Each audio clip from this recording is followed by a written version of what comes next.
Add additional accepted domains.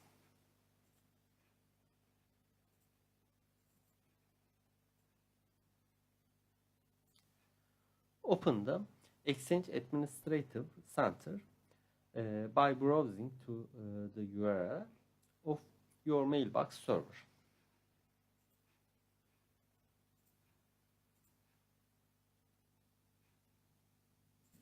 Enter domain name and password.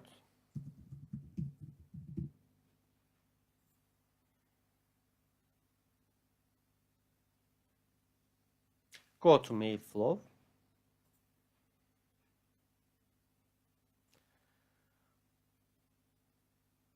Click to accept domains.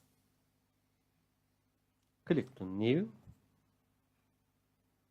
Enter name.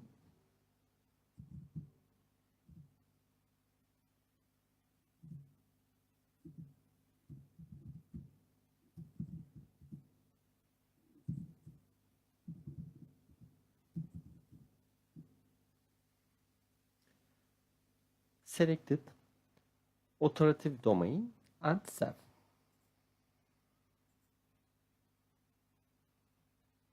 Now set as default.